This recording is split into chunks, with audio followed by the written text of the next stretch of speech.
Hello, my name is Paul Agnew, and I'm the co-director of an ensemble called Les Arts Florissants with William Christie.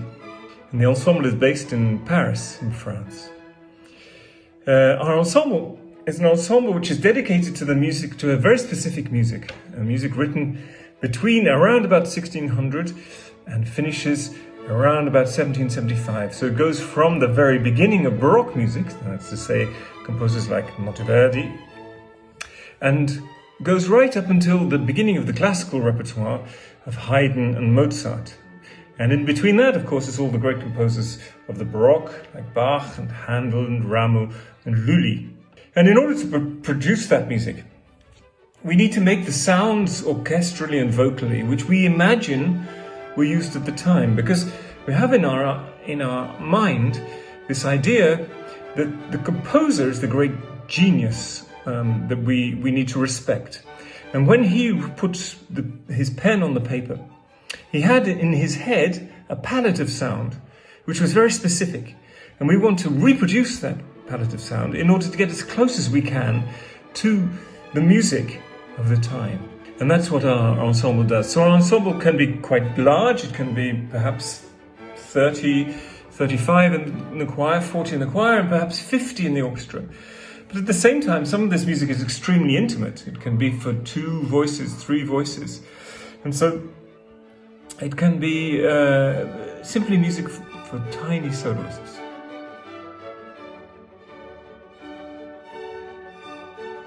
The young singers are in our program called the Jardin des Voix, the Garden of Voices. And this is a program which William and I founded a long time now, nearly 20 years ago. And it happens every 2 years. So every 2 years, we look for young singers, young exceptional singers who are interested in this period of music. And normally we audition more than 200. And we finish with a group of 6 singers, 6 or 7 singers. And then throughout the next year, we do different tours with those singers, often with programs which are shaped around them, so programs which might be about the French Baroque or the English Baroque or the Italian Baroque. And this time, we wanted to change our idea a little and do a work. And we thought, what better work than a work by the young Mozart? So we have young singers singing music which is written by a young composer, Mozart at the age of 18. And also, since it's called the Jardin des Voix, we wanted to have a gardening theme. And so the Finta Giardiniera speaks of the secret gardener. That's to say, the gardener who's working in the garden is not really a gardener at all, but she's in fact a marchese. She's a marchioness, Violante, who's in disguise after having had a terrible experience with her husband.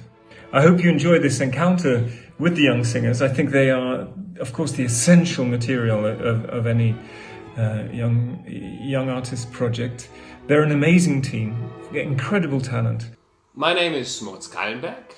I'm a tenor, and in the opera La Finta Giardiniera, I'm playing the Count, the Contino Belfiore. I'm Maria Sele Mainini. I'm from Italy, and I'm one of the singers of the 9th edition of Le Jardin des Voix. During that edition, we debuted La Finta Giardiniera by Mozart, and I'm playing the role of Sandrina. I'm Rory Carver. I'm a British tenor. I'm a member of the 9th edition of Le Jardin des Voix, in which we've been rehearsing and performing Mozart's La Finta Giardiniera. I play Il Podesta, or the Mayor. Hello, my name is Lauren Lodge-Campbell. I'm a soprano and I play Sapetta in La Finta Giardiniera. My name is Svetlin Manojlovic. I am a bass baritone and I'm 30 years of age. In the opera La Finta Giardiniera by Mozart, I sing the role of Nardo. My name is Deborah Cachet. I'm a soprano and I'm from Belgium. I sing the role of Arminda in La Finta Giardiniera. Je m'appelle Théo Imar, j'ai 25 ans, je suis contre-ténor sopraniste et j'interprète dans l'opéra La Finta Giardiniera le rôle de Ramiro.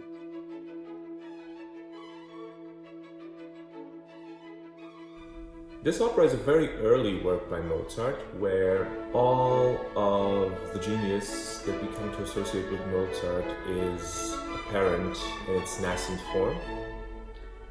It is a wonderful piece that in its entirety is not at all that short. However, over the course of our stay at Tiré as part of the Jardin de Voix, we, the singers, have had the opportunity to work with Bill Christie, Paul Agnew, Sophie Damon, and all the other wonderful musicians of Les Arts Florissants.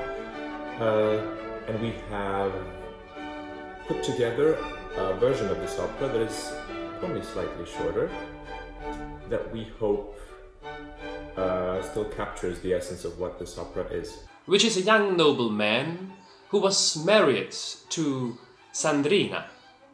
But then they had like a big fight and he stabbed her with a knife. And he thinks, now his wife is dead. He can go, move on, and find another new wife. So he moves on, comes to the house of the Podestà, and is about to marry his daughter, Arminda. But then trouble begins. He finds out that at Podestà's house, the gardener is his ex-wife Sandrina, covered as a gardener. And then, of course, he gets in trouble. First of all, his ex-wife is not dead, and his ex-wife is looking for vendetta. Second, his new wife, Arminda, is about to marry him, but he feels, maybe this is not the right thing, I want to go back to my ex-wife. So he has to deal with it. Sandrina is not a real gardener. She's a noble woman, very strong and resolute. But she's hidden as a gardener to escape from a dangerous love. He was a pompous man in love with his gardener Sandrina. Little does he know that Sandrina is in fact the noblewoman Violante, who was recently in a relationship with Count Belfiore. Arminda is a very strong woman with complex emotions, and it was really interesting to work on this role both vocally and dramatically, and to put it all together to create a well-balanced character in the opera. We were accompanied in our musical development by William Christie and Paul Agnew, and Sophie Damon helped us bring more depth into the character that we were portraying on stage. Pour revenir à l'opéra, Ramiro est un personnage déçu par l'amour, qui est triste, voire même en colère. Pendant les répétitions, nous avons eu un travail important avec Sophie Damon, la metteur en scène, sur la psychologie du personnage. Ce qui m'a permis de mieux comprendre les échanges et les sentiments entre Ramiro et les autres, par exemple Arminda.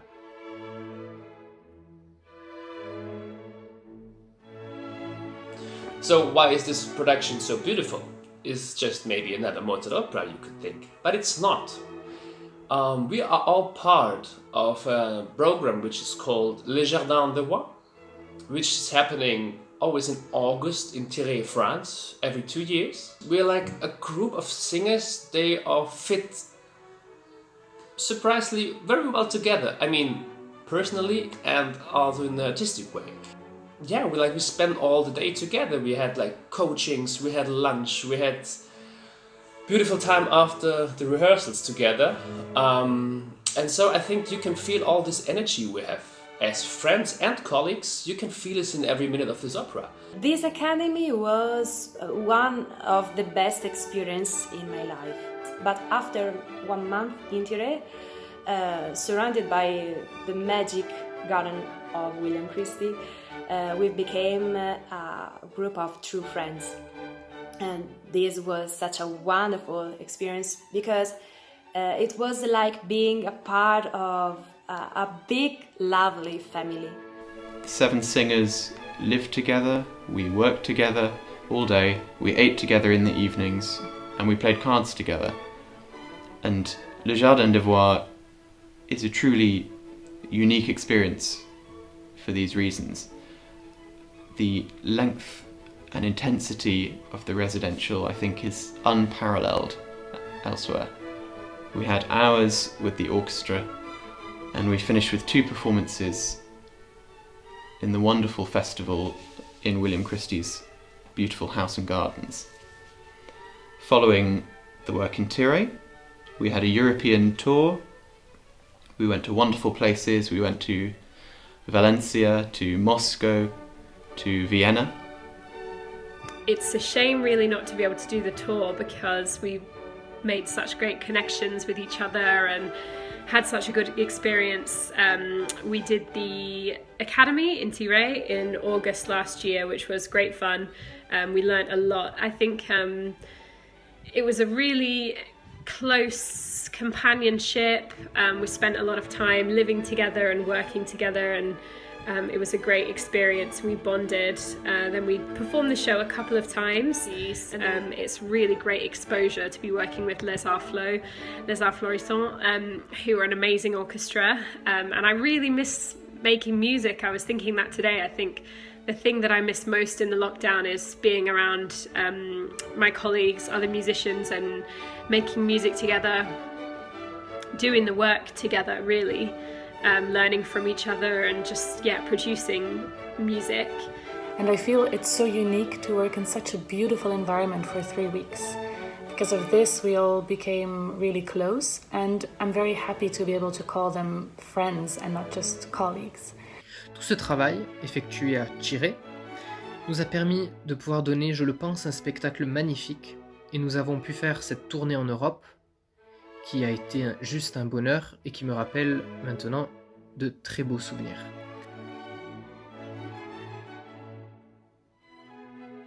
Yeah, I'm really sad not to be in Hong Kong and on our tour that we were doing in May. I was looking forward enormously to our tour in May, and especially to come back to Hong Kong, because I sang in the French May Festival in Hong Kong 2 years ago with Ensemble Correspondance, and I just have amazing memories from this concert that I had there and the people that I met. Now I can't wait for our next tour, and I'm so excited to come in Hong Kong because I've never been there, neither in Asia. So I'm so curious to discover your city, to discover your culture, and especially to taste your delicious food. Everyone is looking forward to organize it in a way that we can realize and present our beautiful production to you in Hong Kong. We're all hopeful that we might get to visit Hong Kong in the future. We hope you enjoy the experience of seeing and hearing it as much as we enjoyed working on it over the course. J'espère pouvoir rejouer très vite cet opéra. It's a great piece, and I hope soon that we'll be able to come to Hong Kong and play it for you.